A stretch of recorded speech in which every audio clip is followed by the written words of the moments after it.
রাহুল মুসলিম আন হাফসা রাদিয়াল্লাহু তাআলা আনহা قالت قال رسول الله صلى الله عليه وسلم মান আতা আররাফান ফাসালাহু আন শাইইন লাম তুকবাল্লাহু সালাতান আরবাইনা লাইলাত রাহুল মুসলিম আন উকবা ইবনে আমির রাদিয়াল্লাহু তাআলা আনহু قال قال رسول الله صلى الله عليه وسلم মান আল্লাকা তামিমাতান ফাকাত আশরাকা রাহুল মুসনাদ আহমদ আন আবি হুরায়রা রাদিয়াল্লাহু তাআলা আনহু قال قال رسول الله صلى الله عليه وسلم ইস্তানিবু সাবা মুবিকাত قالوا يا رسول الله اما هن قال الشرك بالله রাহুল বুখারী মুসলিম। প্রশংসা শুকরিয়া সেই মহান রব্বুল আলামিনের জন্য যে মহান রব্বুল আলামিন আজকের এই ইসলামিক সম্মেলনে আসার এবং বসার যে আল্লাহ তৌফিক দিয়েছেন, এই জন্য শুকরিয়া অন্তরের অন্তঃস্থল থেকে। যে আল্লাহ তাআলা সুন্দর পরিবেশে, আবহাওয়া ভালো, এর ভিতরে বসে কোরআন এবং সুন্নাহ ভিত্তিক আলোচনা শোনার যে আল্লাহ সুযোগ দান করেছেন, এই জন্য অন্তরের অন্তঃস্থল থেকে শুকরিয়া আদায় করছি। সবাই বলে আলহামদুলিল্লাহ। দরুদ পেশ করছে আমাদের প্রিয় নবী তার প্রতি, রাহমাতাল লিল আলামিনের প্রতি, যার সুপারিশ ছাড়া কেউ জান্নাতে যাবে না, তার প্রতি দরুদ। সবাই বলি সাল্লাল্লাহু আলাইহি সাল্লাম। সম্মানিত উপস্থিত আজকের প্রধান অতিথি এবং সভাপতি মহোদয় এবং বিশেষ অতিথি এবং আমার সামনে মুসলিম ভাতৃবৃন্দ এবং পর্দার আড়ালে মা এবং বোনেরা এবং যারা রাস্তায় এখনও এলোমেলোভাবে ঘোরাফেরা করছেন, অযথা দাঁড়িয়ে আছেন, দয়া করে মঞ্চের আমাদের এই সামনের নিচে এসে বসে পড়ুন। এবং আপনারা যারা এখনও এমনিতেই গল্প গুজব নিয়ে ব্যস্ত আছেন, দয়া করে এখানে এসে বসে পড়ুন। তো আল্লাহ আমাদেরকে এখানে নিয়ে এসেছেন কোরআন এবং সুন্নাহ ভিত্তিক আলোচনা শোনার জন্য, এর জন্য আবারও শুকরিয়া। জোরে বলে আলহামদুলিল্লাহ। আলহামদুলিল্লাহ সাউন্ড এত কম কেন? রাসূলুল্লাহ সাল্লাল্লাহু আলাইহি সাল্লাম বলছেন আলহামদুলিল্লাহ তামলাউল মিজান।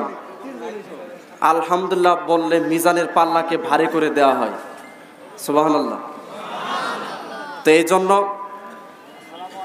শুকরিয়া যে আল্লাহ তাআলা আমাদেরকে এখানে উপস্থিত হওয়ার তৌফিক দিয়েছেন, এই জন্য শুকরিয়া। সম্মানিত উপস্থিতি, আজকের আমার এই সম্মেলনের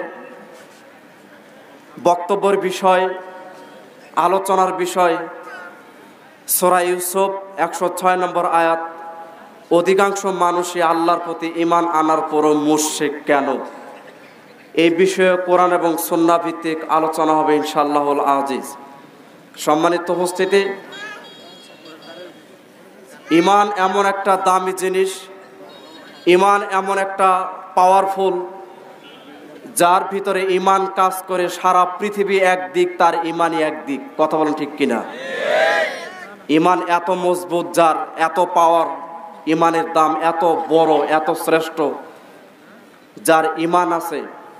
রাসূলুল্লাহ সাল্লাল্লাহু আলাইহি সাল্লাম বলছেন লজ্জা হচ্ছে ঈমান, ঈমানই হচ্ছে জান্নাত। সুবহানাল্লাহ।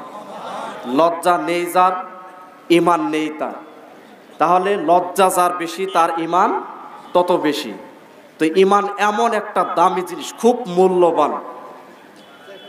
এই জন্য মানুষ আল্লাহকে মানে, বিশ্বাস করে, কিন্তু অধিকাংশ মানুষই আবার নিচে নিচে, আড়ালে, গোপনে, তলে তলে আবার শিরক করে বসা আছে।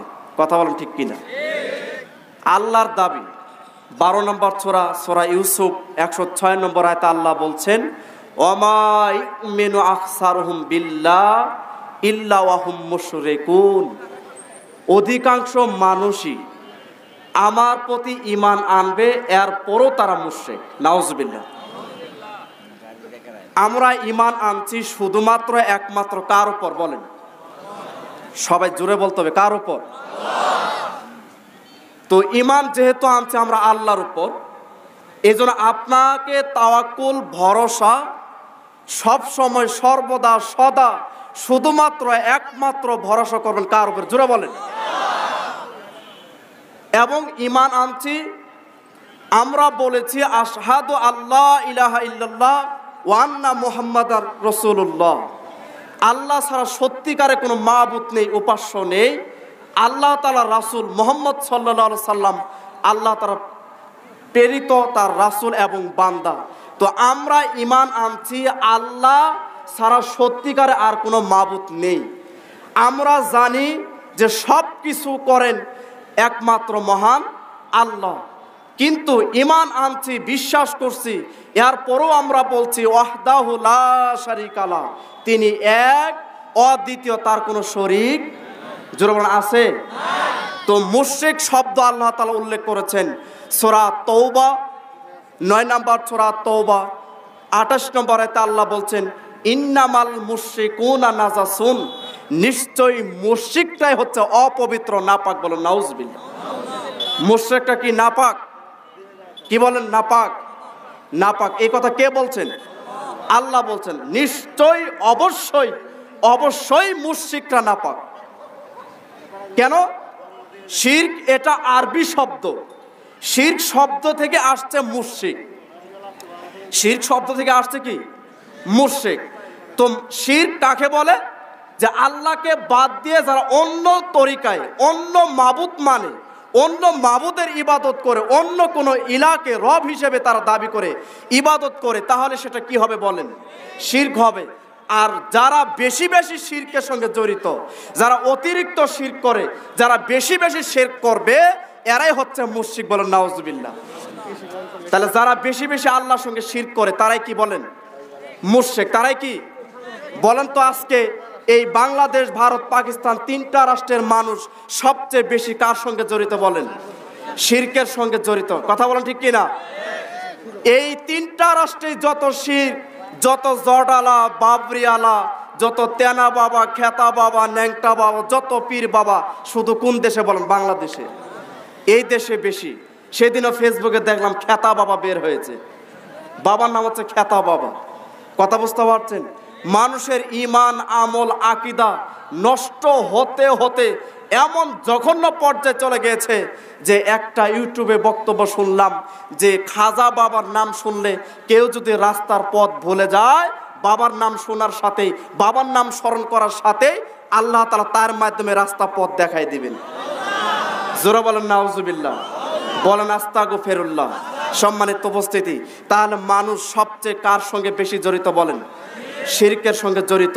এই জন্য পৃথিবীতে 2টা পাপ, যে পাপের উপর আর কোনো পাপ নেই, তার একটা হচ্ছে শিরক আর একটা হচ্ছে বিদআত। সম্মানিত উপস্থিতি, খুব মনোযোগ সহকারে আলোচনা শুনতে হবে। যারা আশপাশে দাঁড়িয়ে আছেন দয়া করে বসে তাড়াতাড়ি আলোচনাগুলো আপনারা খুব গুরুত্বের সঙ্গে আপনারা শুনেন।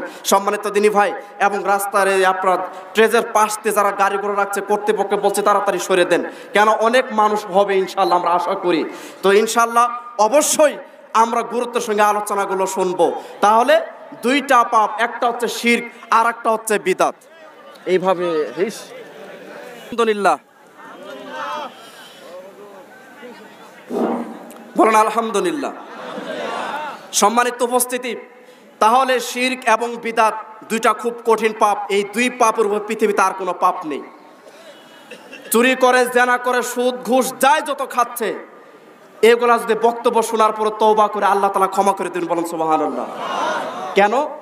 তওবার একটা হাদিস আবু দাউদ রাসূলুল্লাহ সাল্লাল্লাহু আলাইহি ওয়াসাল্লাম উদাহরণ মাধ্যমে বুঝিয়ে দিয়েছেন, শুনুন। রাসূলুল্লাহ সাল্লাল্লাহু আলাইহি সাল্লাম বলেন, সঙ্গী সাথীরা মনে রেখো, একটা গাভীর বাট থেকে, একটা গাভীর উলান থেকে দুধ বের করার পরে এই দুধ আবার ভিতরে ঢুকানো কি সম্ভব? সঙ্গী সাথীরা বলো তো। জোরা বলেন, ঢোকানো সম্ভব নাকি অসম্ভব?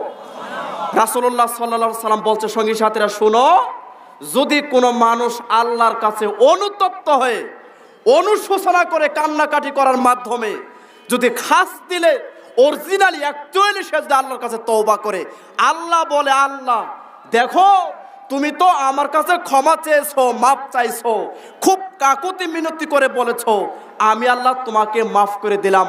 বলেন সুবহানাল্লাহ। এখন কথাটা হচ্ছে রাসূলুল্লাহ সাল্লাল্লাহু আলাইহি ওয়াসাল্লাম গাভীর বাটের সঙ্গে তুলনা দিলেন কেন? যে গাভীর বাট থেকে দুধ বের করার পরে ওই দুধ আবার যেরকম ভিতর ঢোকানো সম্ভব নয়, আল্লাহ বলে তুমি তো আমার কাছে ক্ষমাই চেয়েছো, মাপ চেয়েছো, কেমনে যে তোমাকে আমি জাহান্নামে দেই। সুবহানাল্লাহ বলেন। আমি আল্লাহ বাধ্য হই তোমাকে কোথায় দিতে বলেন? জান্নাত দিতে। তো গাভীর বাট থেকে দুধ যেরকম ঢুকানো পরে সম্ভব নয়, তোমাকেও তেমনি আমার পক্ষে সম্ভব নয় জাহান্নামে দিতে। আমি আল্লাহ বাধ্য তোমাকে জান্নাত দিয়ে দেই। সুবহানাল্লাহ। এরই নাম হচ্ছে তওবা। তওবা আরবি শব্দ মনে রাখবেন। তওবা আরবি শব্দ, তওবার বাংলা অর্থ হচ্ছে ফিরে আসা। বলেন তওবা মানে কি? ফিরে আসা। এই যাবৎ যা করছেন করছেন, এখন আপনি তওবা করে ফিরে আসছেন, এরই নাম কি হবে বলেন? আপনি তওবা করছেন, গুনাহ করছেন, আল্লাহর সঙ্গে বেয়াদবি করছেন, মজাক করছেন, ঠিক কি না? তওবা করতে হবে এমন ভাবে যে ওই কাজ আর কোনোদিন করা যাবে না। তাই দুইটা পাপ, যেই পাপের উপরে কোনো পাপ নেই, তার একটা হচ্ছে শিরক।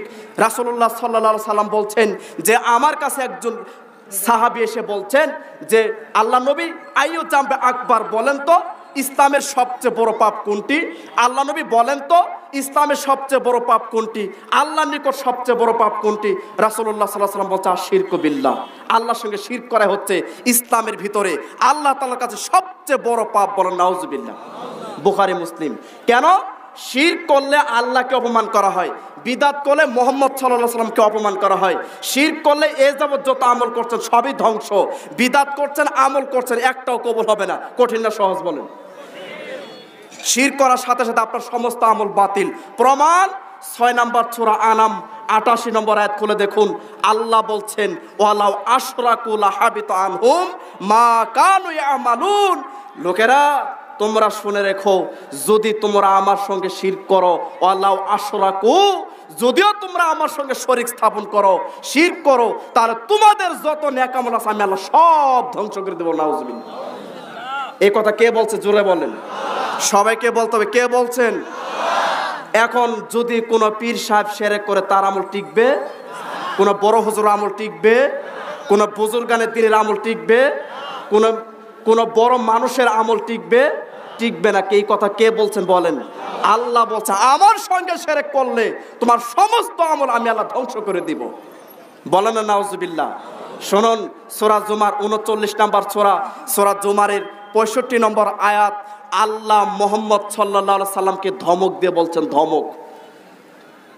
আল্লাহ বলেন লাইন আশরাকতা, হে মুহাম্মদ সাল্লাল্লাহু আলাইহি সাল্লাম আপনি শুনেন, লাইন আশরাকতা, আপনি যদি আমার সঙ্গে শিরক করেন, আপনি যদি আমার সঙ্গে শরীক স্থাপন করেন, লা ইয়াহবাতানা আমালুক, তাহলে আপনার সমস্ত আমল আমি আল্লাহ তাআলা বরবাদ করে দেব। বলেন নাউজুবিল্লাহ। এই কথা কে বলছে? জোরে বলেন। আল্লাহ কাকে বলছেন? ঘুমাচ্ছেন কেন? ওয়াজ কি বোঝা যাচ্ছে? আল্লাহ নবীকে বলছেন যে আপনিও যদি আমার সঙ্গে শরীক করেন, তাহলে নবীর আমল কি হবে না? জোরে বলেন। একবারে বাতিল। আপনি নবী হয়েছেন তাতে কি হয়েছে? আপনিও আমার সঙ্গে শিরক করলে আপনার কোনো আমল টিকবে না। তাহলে বড় হুজুর আমল কিভাবে টিকে? জোরে বলেন। বুজুর্গানে হুজুরের আমল কিভাবে টিকে? অহরহ শিরক করে বসা আছে। সম্মানিত উপস্থিতি, এরপর আল্লাহ বলছে আলা তাকুনান্না মিনাল খাসিরিন, হে মুহাম্মদ আপনি শুনেন, আপনি ক্ষতিগ্রস্তদের ভিতরে নিমজ্জিত হয়ে যাবেন। বলেন নাউজুবিল্লাহ। তাহলে নবী যদি আল্লাহর সঙ্গে শিরক করতেন, তাহলে নবীর আমল টিকতো না। আর আপনি কলিমত আর সলিমত তো দূরের কথা, আপনার আমল টিকবে এই কথা আপনি কিভাবে বিশ্বাস করলেন? কথা বলেন ঠিক কিনা? আপনার আমল টিকবে যেখানে রাসূলের আমল টিকবে না। অথচ মুহাম্মদ সাল্লাল্লাহু আলাইহি সাল্লাম কি কোনোদিন শিরক করেছেন? জোরে বলেন করেছেন? শিরকের চিন্তা কি তার মাথায় ছিল? শিরকের বিরুদ্ধে তার জন্ম। সুবহানাল্লাহ বলেন। 360টা মূর্তি কাবা ঘরে। বলেন কয়টা? 360টা মূর্তি কাবা ঘরে। যখন সূরা বনী ইসরাইল 81 নম্বর আয়াত নাযিল হয়ে গেল, কুল জাআল হক, সত্য এসেছে, জাহাকাল বাতিল, মিথ্যা বিলুপ্ত হয়েছে, ইন্নাল বাতিলা কানা জাহুক, নিশ্চয় অবশ্যই অবশ্যই চিরদিনের জন্য মিথ্যা, চিরদিনই মিথ্যা। ঠিক কিনা? এই আয়াত যখন নাজিল হয়ে গেল তখন মুহাম্মদ সাল্লাল্লাহু আলাইহি ওয়াসাল্লাম লাঠি হাতে নিলেন, কাবা ঘরে ঢুকলেন, লাঠি হাতে নিয়ে 360টা মূর্তি ভেঙে একেবারে চৌচির করে সমান করে দিলেন। বলেন সুবহানাল্লাহ। তাহলে সেই নবী কি শিরকের পক্ষে না বিপক্ষে? জোরা বলেন। আমরা কোন পক্ষে থাকবো বলেন? শিরকের পক্ষে থাকবেন না বিপক্ষে থাকবেন? সম্মানিত উপস্থিতি, এখন আসুন পৃথিবীতে সবচেয়ে বড় মহাপাপ শিরক কেন? আল্লাহ বলছেন 4 নম্বর সূরা 48 নম্বর আয়াত, 4 নম্বর সূরা 116 নম্বর আয়াত, 4 নম্বর সূরা 36 নম্বর আয়াত, নাম হচ্ছে সূরা নিসা। বলে দেখুন, আল্লাহ বলছেন সূরা নিসার 36, ওয়াবুদুল্লাহ, আমার ইবাদত করো, লা তুশরিক বিহি শাইআন, আমার ইবাদত করতে গিয়ে খবরদার সাবধান, আমার সঙ্গে কাউকে শরীক স্থাপন করো না। মহান আল্লাহ তাআলা বলেন সূরা নিসার 48 নম্বর আয়াতে বলেন, ইন্নাল্লাহা লা ইয়াগফিরু, নিশ্চয় আমি আল্লাহ তাআলা ক্ষমা করব না, নিশ্চয় আমি আল্লাহ তাআলা কোনোদিন ক্ষমা করব না, আইশুরাকা বিহি, যে ব্যক্তি আমার সঙ্গে শরীক স্থাপন করলো কোনোদিন আমি আল্লাহ তাআলা ক্ষমা করব না। বলেন নাউজুবিল্লাহ। তাহলে শিরকের পাপ কি হবে না বলেন? ক্ষমা হবে না। এরপরে বলছে ওয়াগফিরু মা দুনা যালিকা লিমান ইয়াশা, বান্দা এছাড়া যদি কোনো গুনাহ করে ফেলো তাহলে তোমার সমস্ত পাপ গুনাহ আমি আল্লাহ তাআলা ইচ্ছা করে সব মাফ করে দেব। সুবহানাল্লাহ। কিন্তু শর্ত কিসের পাপ থাকা যাবে না বলেন? শিরকের কোনো পাপ থাকা যাবে না। মহান আল্লাহ তাআলা বলছেন 5 নম্বর সূরা নাম মায়েদা 72 নম্বর আয়াত, আল্লাহ বলছেন যারা আমার সঙ্গে শিরক স্থাপন করে এদের জন্য 3টা শাস্তি। সবাই জোরে বলেন কয়টা শাস্তি? বলেন তো শিরক করলে কয়টা শাস্তি? 3টা শাস্তি। 1, তার জন্য জান্নাত হারাম। বলেন নাউজুবিল্লাহ। 2, তার থাকার জায়গা হচ্ছে জাহান্নাম। 3, তার কোনো সাহায্য সহযোগী সুপারিশ করার মতো কোনো লোক থাকবে না। বলেন নাউজুবিল্লাহ। বলেন তো শাস্তি 3টা কঠিন না সহজ? আল্লাহ বলছেন ওয়ামাই ইশরিক বিল্লাহ ফাকাদ হারামাল্লাহু আলাইহি জান্নাহ ওয়া মাওয়াহুন নার ওয়া মালিজ জালিমিনা মিন আনসার। 3টা শাস্তি। যে ব্যক্তি আল্লাহর সঙ্গে শিরক করবে তার জন্য 3টা শাস্তি। 1, জান্নাত হারাম। 2, থাকার জায়গা বাসস্থান ঘর বাড়ি হচ্ছে জাহান্নাম। 3, তার কোনো সাহায্য সহযোগী সুপারিশ করার কোনো মতো লোক থাকবে না। বলেন তো শাস্তি 3টা সহজ না কঠিন? আপনার আমার জীবনে কোনো মুসলমানের জীবনে যদি জান্নাতে হারাম হয়ে যায় বলেন তো তার জীবনের কোনো মূল্য আছে? যদি আপনার থাকার জায়গা বাসস্থান জাহান্নাম হয় ওই ব্যক্তির জীবনে কোনো মূল্য আছে? যদি মুহাম্মদ সাল্লাল্লাহু আলাইহি ওয়াসাল্লাম আপনার সুপারিশ না করে বলেন তো আপনার কোনো মূল্য আছে? সেদিন সুপারিশ করবেন একমাত্র শুধুমাত্র কে? মুহাম্মদ। জোরে বলেন মুহাম্মদ সাল্লাল্লাহু আলাইহি সাল্লাম। মাত্র একজন মানুষ ব্যক্তি সুপারিশ করবে যার নাম মুহাম্মদ সাল্লাল্লাহু আলাইহি সাল্লাম। কিন্তু এই দেশে কিছু লোক বের হয়েছে, কিছু গোষ্ঠী আছে, তারা বলছে যে আমার মুরিদ হলেই আমার বাবার জান্নাত জাহাজে চড়ে জান্নাতে নিয়ে যাব। নাউজুবিল্লাহ। তাহলে মুরিদ হবেন না কেন? জাহাজে চড়ে জান্নাতে নিয়ে যাব। জোরে বলেন নাউজুবিল্লাহ। জান্নাতে নিয়ে যাবেন সুপারিশ করে, তার নাম কি? জোরে বলেন মুহাম্মদ সাল্লাল্লাহু আলাইহি সাল্লাম। সঙ্গী সাথী উপস্থিতি, আপনারা যারা এখানে উপস্থিত আছেন তারা মনোযোগ সহকারে শুনুন। মহান আল্লাহ তাআলা বলছেন যে 3টা শাস্তি। এরপর রাসূলুল্লাহ সাল্লাল্লাহু আলাইহি ওয়াসাল্লাম হাদিসের মাধ্যমে বলছেন যে জাহান্নাম হারাম যদি কেউ শিরক করে। জাবের রাদিয়াল্লাহু তাআলা আনহু বলেন রাসূলুল্লাহ সাল্লাল্লাহু আলাইহি ওয়াসাল্লাম বলছেন মান মাতা ইশরিক বিল্লাহ শাইয়ান দাখালান নার, যে ব্যক্তি শিরক করে মারা গেল তার থাকার জায়গা হচ্ছে জাহান্নাম। জোরে বলেন নাউজুবিল্লাহ। এরপর রাসূলুল্লাহ সাল্লাল্লাহু আলাইহি ওয়াসাল্লাম বলেন মান মাতা লা ইশরিক বিল্লাহ শাইয়ান দাখালা জান্নাত, যে ব্যক্তি শিরক না করে মারা গেল, যে ব্যক্তি শিরক না করে মারা গেল তার থাকার জায়গা হচ্ছে জান্নাত। জোরে বলেন সুবহানাল্লাহ। সম্মানিত উপস্থিতি, সহিহ মুসলিম শরীফের এই হাদিস প্রমাণ করে শিরক করে মারা গেলে জাহান্নাম, শিরক না করে মারা গেলে কি? জোরে বলেন জান্নাত। আবু যর গিফারী রাদিয়াল্লাহু তাআলা আনহু বলেন আমি রাসূলুল্লাহ সাল্লাল্লাহু আলাইহি সাল্লামের কাছে উপস্থিত। রাসূলুল্লাহ সাল্লাল্লাহু আলাইহি সাল্লাম বলছেন আবু যর শোনো, যদি কোনো মানুষ শিরক না করে মারা যায় তাহলে সে জান্নাতে যাবে। সুবহানাল্লাহ বলেন। হাদিস বুখারীর। তো আবু যর গিফারী একটু পরে থমকে গিয়ে বলছেন আল্লাহ নবী কি বলতে চাচ্ছে? আবু যর বলো যে আল্লাহ নবী আমার একটা কথা আছে। বলো আবু যর কি বলবা বলো। তখন বলছে যে আল্লাহ নবী যদি লোকটা চুরি করে জেনা করে তারপরও কি যাবে? সুবহানাল্লাহ বলেন। দেখেন আবু যর গিফারী প্রশ্ন দেখেন, তার মানে শিরক না করে মারা গেলে জান্নাত, কিন্তু আবু যর গিফারির বিশ্বাস হচ্ছে না, কিন্তু আরো তো পাপ আছে। যদি লোকটা চুরি করে আল্লাহ নবী, তারপরেও যদি লোকটা জানা করে, তারপরেও রাসূল বলছে হ্যাঁ তারপরও জান্নাত। সুবহানাল্লাহ, হাদিস বুখারী। এখন চুরি জানার কেন আবু যর গিফারি দুইটা নিয়ে আসছেন? সম্মানিত উপস্থিতি, আবু যর গিফারি আরো অন্যান্য পাপ ছিল, সেটা নিয়ে আসেন নাই, কেন চুরি আর জেনার কথা নিয়ে আসছেন? শুনুন, রাসূলুল্লাহ সাল্লাল্লাহু আলাইহি সাল্লাম বলছেন চুরি আর জেনা আল্লাহর সাথে সম্পর্কিত পাপ। লোকটা চুরি করেছে, আজকে এখানে যদি কোনো কিছু চোর থেকে থাকে, বা যদি কেউ কোনো যারা চুরি করে অভ্যস্ত যদি থেকে থাকে, বক্তব্য শোনার পরে যদি তাহাজ্জুদের সালাতে গিয়ে বলে, আল্লাহ তুমি বড় রহমান, ক্ষমাশীল, দয়াবান, আমি অপরাধী, তুমি আমাকে ক্ষমা করে দিতে পারো, তোমার কাছে চাচ্ছি, আমার পাপ আমার গুনাহ তুমি জানো, অতএব আমি আপনার কাছে তওবা করছি, আল্লাহ মৃত্যুর আগ পর্যন্ত আর কোনোদিন চুরি করব না, আজকে চুরি ছেড়ে দিলাম। এই কথা বলার পর যে চোরটা মারা যায়, রাসূল বলছে সে জান্নাতে যাবে। সুবহানাল্লাহ। কেন? চোর তওবা করছে, আল্লাহ তাআলা সব মাফ করে দিবেন। দুই, জেনা অবৈধ খারাপ কাজ। আপনি জীবনভর নারী পুরুষ দ্বারা অবৈধ সম্পর্ক, যারা জেনার কাজে লিপ্ত, তারা যদি আজকে বক্তব্য শোনার পরে তাহাজ্জুদ সালাত 2 রাকাত পরে আল্লাহর কাছে যদি ক্ষমা চায়, আর যদি বলে যে আল্লাহ আর জীবনে কোনোদিন জেনা অবৈধ কাজ করব না, মৃত্যুর আগ পর্যন্ত আমি তোমার কাছে খাস দিলে তওবা করছি, রাসূলুল্লাহ সাল্লাল্লাহু আলাইহি ওয়াসাল্লাম বলছেন লোকটা যদি তখনই মৃত্যুবরণ করে, তবুও সে জান্নাতে যাবে। বলে সুবহানাল্লাহ। কেন? চুরি আর জেনা যে কোনো সময় তওবা করলে কি হয়ে যাবে বলেন তো? ক্ষমা হয়ে যাবে। কিন্তু শিরকে কি হবে না বলেন?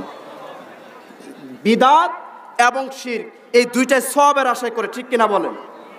চুরি, বিদআত এবং শিরক কিসের আশায় করে বলেন তো? সওয়াবের আশায় করে।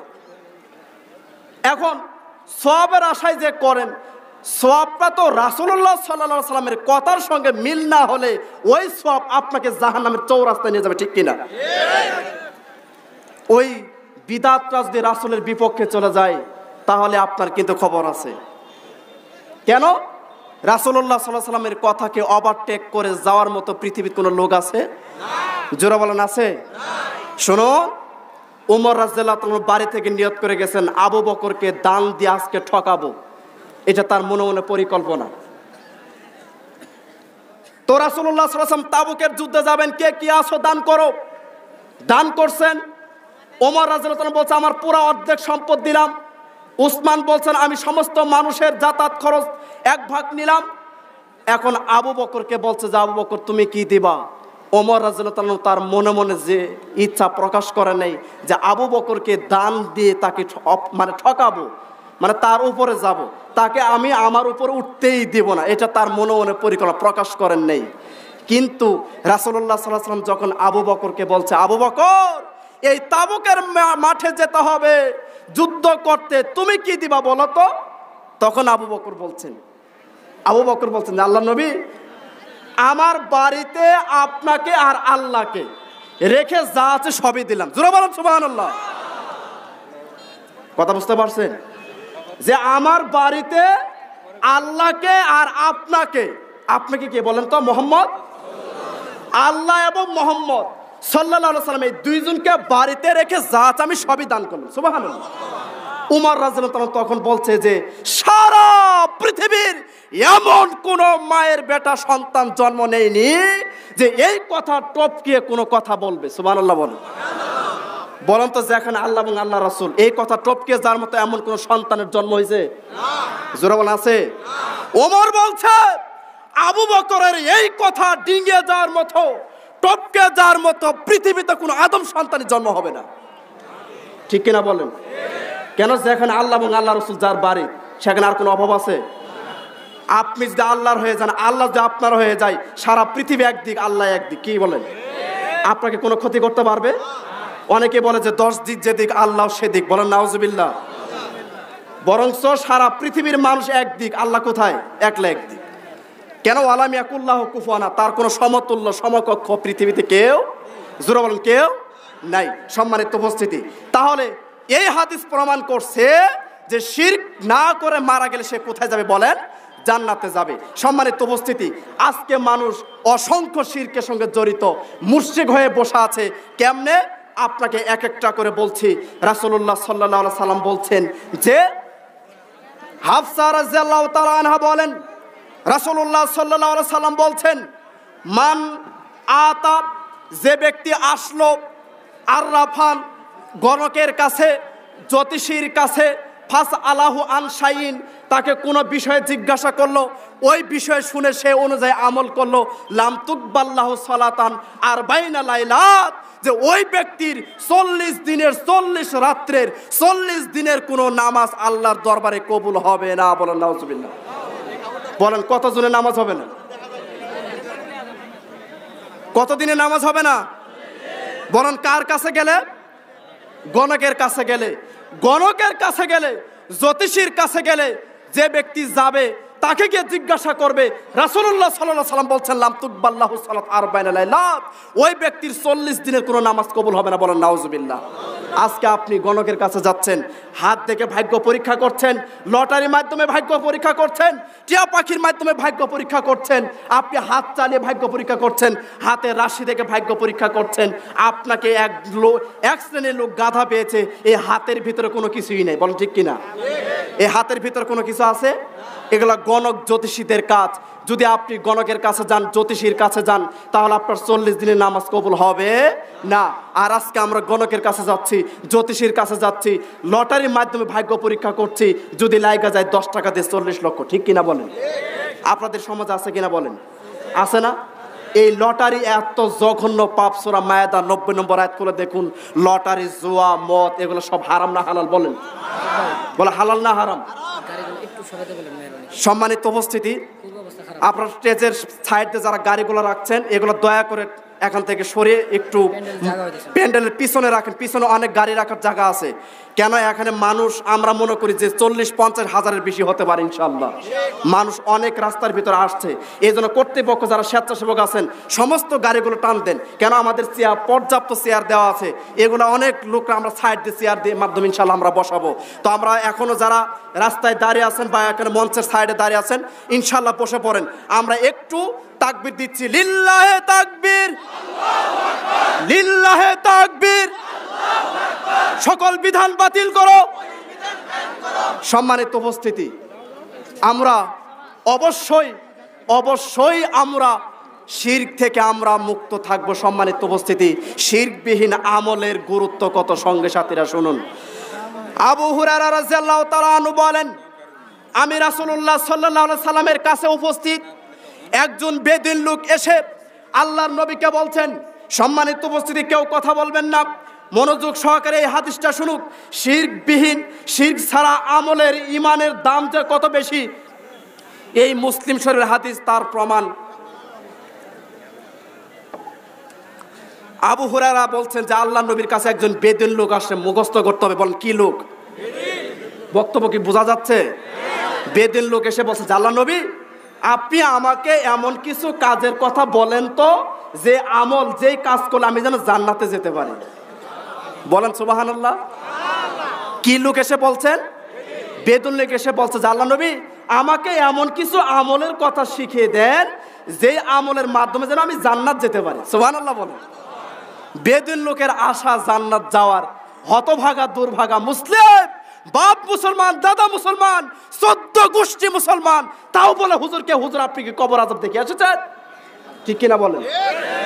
মুসলমান বলে, হিন্দু বলে না। কথা বলেন। হিন্দু বলে না, মুসলমান বলে কবরের ভিতরে যে শাস্তি হয়, আযাব হয়, হুজুর আপনি কি দেখে আসছেন? এটা মুসলমান বলে। কথা বলেন ঠিক কিনা? আর বেদিন লোক বলছে যে আল্লাহ নবী আমাকে বলেন জান্নাত যেন কিভাবে যেতে হবে, কিভাবে জান্নাতে যাব সেটা বলেন। এই সামনে বসেন, ডিস্টার্ব করেন না।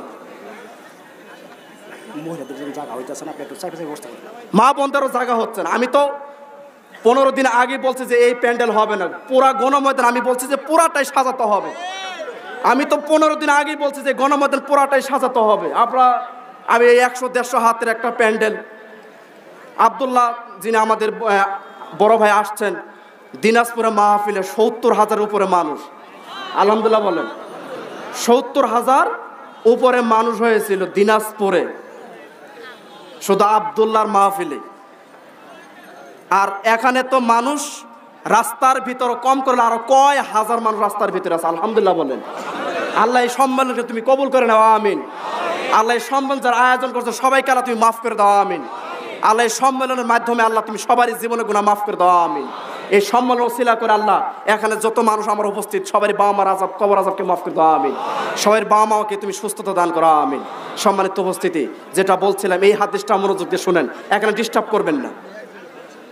রাসূলুল্লাহ সাল্লাল্লাহু আলাইহি ওয়াসাল্লাম তখন আবু হুরায়রা যখন এইভাবে বললেন, লোকটা আসলেন রাসূলুল্লাহ সাল্লাল্লাহু আলাইহি ওয়াসাল্লাম কাছে এইভাবে বললেন, তখন রাসূলুল্লাহ সাল্লাল্লাহু আলাইহি ওয়াসাল্লাম তাকে সিরিয়ালি ভাবে বললেন। কিভাবে? সিরিয়ালি ভাবে বলছে, শোনো তোমাকেই বলছি, এক, তোমাকে 5টা কাজ করতে হবে। তার এক, ঈমান আনবা শুধু আল্লাহর উপর। বলেন কার উপর? একমাত্র শুধুমাত্র কার? নাকি কোনো বাবার উপর, নাকি কোনো পীর সাহেবের উপর? একমাত্র কার উপর ঈমান আনবেন? আল্লাহর উপর। 2, কোনোদিন আল্লাহর সঙ্গে শিরক করবা না। 3, কোনোদিন ফরজ সালাত ছাড়বা না। 4, কোনোদিন ফরজ সিয়াম ছাড়বা না। 5, সামর্থ্য হলে যাকাত দিও। কয়টা হলো? এই 5টা কথা বলছেন। আবারও মনোযোগ দিয়ে শুনেন, আপনারা ডিস্টার্ব করছেন কেন? 1, ঈমান আনবা শুধু আল্লাহর উপর। 2, কোনোদিন আল্লাহর সঙ্গে শিরক করবা না। 3, কোনোদিন ফরজ সালাত ছাড়বা না। 4, কোনোদিন ফরজ সিয়াম ছাড়বা না। 5, সামর্থ্য হলে যাকাত দিও। কয়টা কথা হলো বলেন? এই 5টা কথা বলছেন। 5টা কথা বলা শেষ, লোকটা তখনই বলছে, ওয়াল্লাহি আল্লাহর কসম, ওয়াল্লাহি আল্লাহর কসম, ওয়াল্লাহি আল্লাহর কসম করে বলছি, ও মুহাম্মদ সাল্লাল্লাহু আলাইহি সাল্লাম, খুলে দেন, এটা খুলে দেন, এটা খুলে দেন। সাল্লাল্লাহু আলাইহি সাল্লাম, আপনাকেই বলছি, আমি এই 5টার চাইতে বাড়াবো না, এই 5টার চাইতে আমি কমাবো না। এই কথা বলে লোকটা চলে যাচ্ছে। জোরে বলেন সুবহানাল্লাহ। লোকটা বলছে, আল্লাহর কসম করে বলছি, এই 5টার চাইতে আমি বাড়াবো না, এই 5টার চাইতে আমি কমাবো না। এই কথা বলে লোকটা কিছু দূর চলে গেছে। রাসূলুল্লাহ সাল্লাল্লাহু আলাইহি সাল্লাম বলছে, সঙ্গী সাথীরা শুনো শুনো, তোমরা তাড়াতাড়ি আসো, দৌড়ে আসো। তোমরা কি জান্নাতি মানুষ দেখে তোমাদের চোখ কি শীতল করতে চাও? তোমরা কি দুনিয়াতে জান্নাতি মানুষ দেখতে চাও? তোমরা কি এখন এই মুহূর্তে এই অবস্থায় আজকে যদি তোমরা জান্নাতি মানুষ দেখতে চাও, দেখে যদি তোমাদের চোখকে শীতল করতে চাও, ওই যে দেখো দেখো এই ছাবের আসো, ওই যে দেখো দেখো দেখো লোকটা চলে যাচ্ছে, বেদের লোক। সবাই তোমরা তার প্রতি তাকিয়ে থাকো, ও হচ্ছে জান্নাতি। বলে সুবহানাল্লাহ।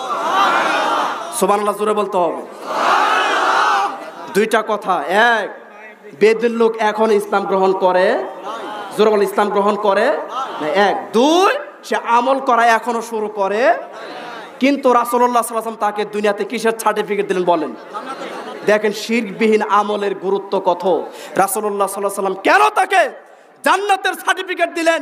সম্মানিত উপস্থিতি শুনুন, এই 5টা কথার ভিতরে সবচেয়ে জোরালো, পাওয়ারফুল, দামি একটা শব্দ ভাষা আছে। তার 2 নম্বরটা হচ্ছে, আল্লাহর সঙ্গে কোনোদিন শিরক করা যাবে না। জোরে বলেন, করা যাবে না। 5টা কথার ভিতরে শিরক আছে কিনা বলেন? যে খবরদার, সাবধান, আল্লাহর সঙ্গে কাউকে তুমি শিরক করো, অংশীদার সাব্যস্ত করবা না। কেন? এই হাদিস তার প্রমাণ। তিরমিজির হাদিস খুলে দেখুন, রাসূলুল্লাহ সাল্লাল্লাহু আলাইহি ওয়াসাল্লাম বলছেন যে এটা হাদিসে কুদসি।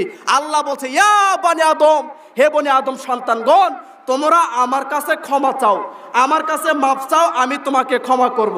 আমার কাছে চাও, তোমাদেরকে দিব। তোমাদেরকে ক্ষমা করতে আমি আল্লাহ কারো পরোয়া করি না। বলেন না সুবহানাল্লাহ। আমি আল্লাহ কারো পরোয়া করি না। এখন তারপরে আল্লাহ বলছেন, ও আমার বনি আদম সন্তান, শোনো, তোমরা যদি আসমান জমিন পরিমাণ ভর্তি পাপ, শুধু পাপ আর পাপ, গুনাহ আর গুনাহ, সারা পৃথিবী ভর্তি পাপ গুনাহ নিয়ে আমার সামনে যদি দাঁড়াও, আর এই সমস্ত পাপের ভিতরে, এই সমস্ত গুনার ভিতরে যদি শিরকের কোনো পাপ না থাকে, শিরকের যদি গুনাহ না থাকে, আমি আল্লাহ ওই পরিমাণ পর্যন্ত রহমত, আমি আল্লাহ আসমান জমিন পরিমাণ পর্যন্ত রহমত, দয়া, ক্ষমা নিয়ে বান্দা তোমার সামনে দাঁড়িয়ে তোমার সব পাপ ক্ষমা করে দিবে। তাই এই জন্য রাসূলুল্লাহ সাল্লাল্লাহু আলাইহি ওয়াসাল্লাম তাকে কিসের সার্টিফিকেট দিয়েছেন? জোরে বলেন, জান্নাত। কেন?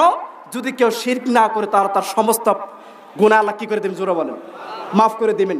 সম্মানিত উপস্থিতি, শিরক এত কঠিন একটা অপরাধ, সামান্য রাসূলুল্লাহ সাল্লাল্লাহু আলাইহি সাল্লামের ভরা মজলিসে সাহাবীদেরকে বলছেন, সঙ্গী সাথী তোমাদেরকে একটা কথা বলবো, বলেন আল্লাহ নবী কি বলবেন? হাদিসটা হচ্ছে তারেক ইবনে শিহাব রাদিয়াল্লাহু তাআলা আনহু থেকে বর্ণিত। তিনি বলেন রাসূলুল্লাহ সাল্লাল্লাহু আলাইহি ওয়াসাল্লাম আমাদেরকে বলছেন যে সঙ্গী সাথীরা শোনো, একটা ব্যক্তি একটা মাছির জন্য জান্নাতে গেছে, আর একটা লোক একটা মাছির জন্য একটা লোক জাহান্নামে গেছে। বলেন নাউজুবিল্লাহ। তাহলে একটা মাছির জন্য একটা লোক কোথায় গেছে? জান্নাত। আর একটা লোক মাছির জন্য কোথায় গেছে বলেন? জাহান্নাম। এই হাদিসটা পাবেন মুসনাদ আহমদ গ্রন্থের 22 নম্বর হাদিস, কিতাবুজ জুহুদের প্রথম খণ্ডের 15 পৃষ্ঠায়, শোয়াবুল ইমান বাইহাকি গ্রন্থের শোয়াবুল ইমান 7343 নম্বর হাদিস খুলে দেখুন। এই হাদিসটা কত কঠিন। সম্মানিত উপস্থিতি, আমরা কত শিরক করে যাচ্ছি। একটা মাছি সামান্য, বলেন তো দামি জিনিসটা কম দামে?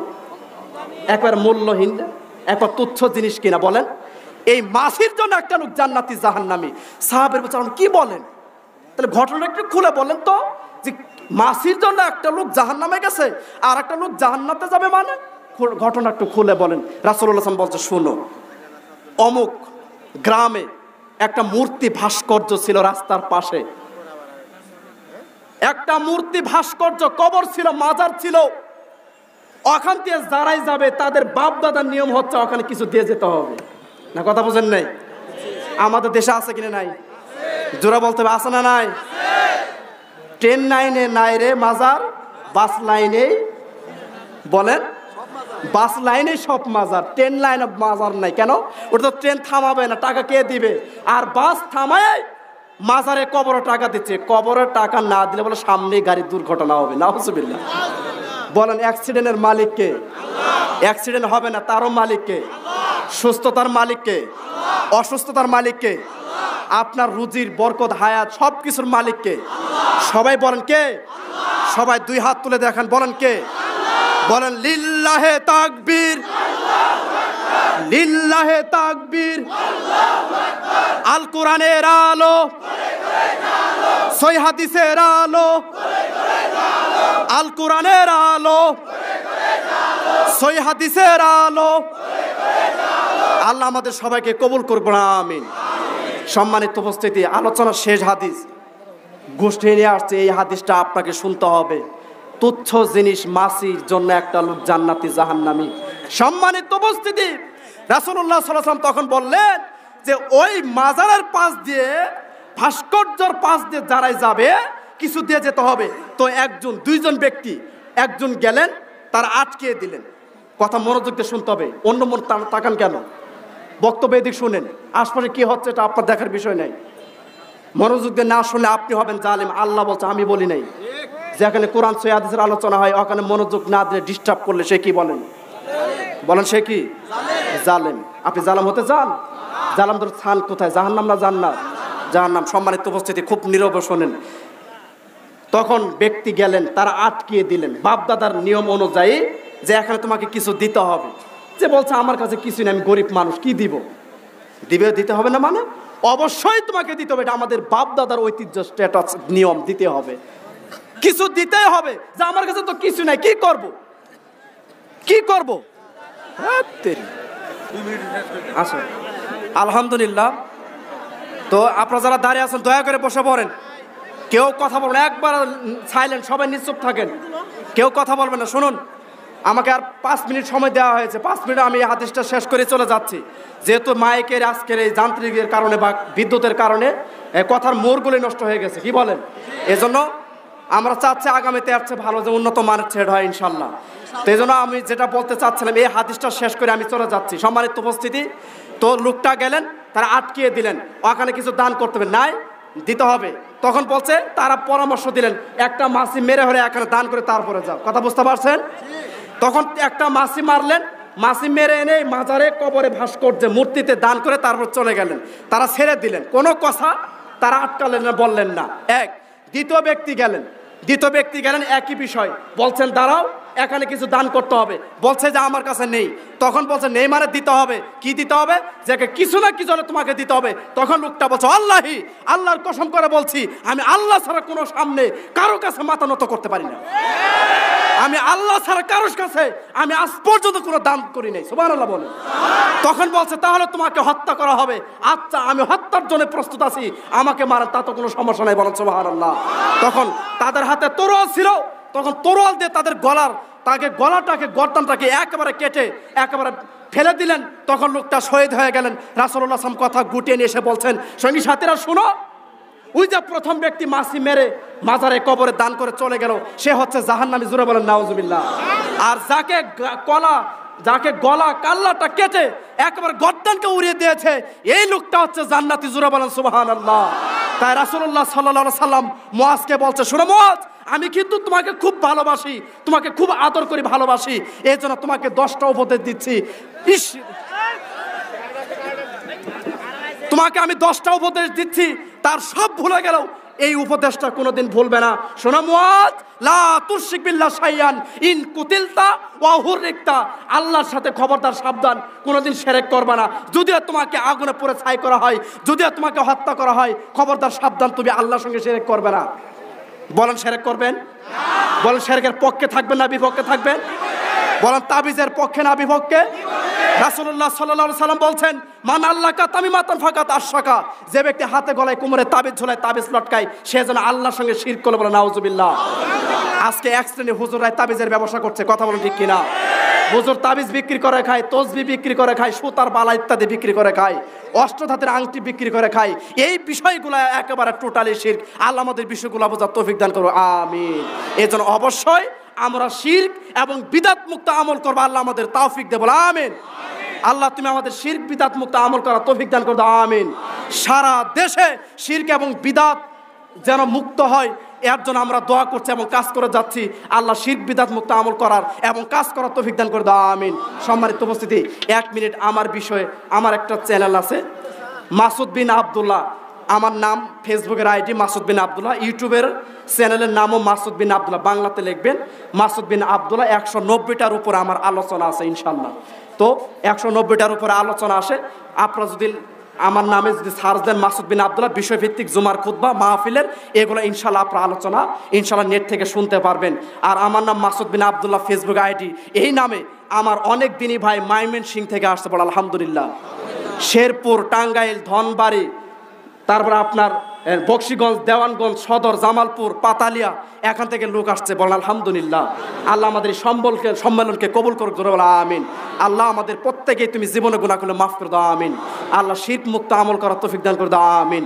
এ বলে সংক্ষিপ্ত আলোচনা এখানে শেষ করছি, যেহেতু সময় কম, যেহেতু বক্তা অনেক বেশি, সমাজে কি কি শিরকগুলো ছিল এগুলো আমি বলতে পারি নাই। তাই আমি একটা বই লিখছি নিজে, যে কি কাজ করলে কি কথা বললে শিরক হয়, এই বিষয়ে তালিকা আমার বইতে তোলা আছে 300-র উপরে। কি কথা কি কাজ করলে শিরক হয় 300টা তালিকা তুলে দেওয়া আছে। এজন্য অবশ্যই আমরা এই বইটা সংগ্রহ করবো ইনশাল্লাহ। আল্লাহ আমাদেরকে তৌফিক দান করো, আমিন। সুবহানাকাল্লাহুম্মা ওয়া বিহামদিক, আশহাদু আল্লা ইলাহা ইল্লা আনতা, আস্তাগফিরুকা ওয়া আতুবু ইলাইক। আসসালামু আলাইকুম ওয়া রাহমাতুল্লাহ।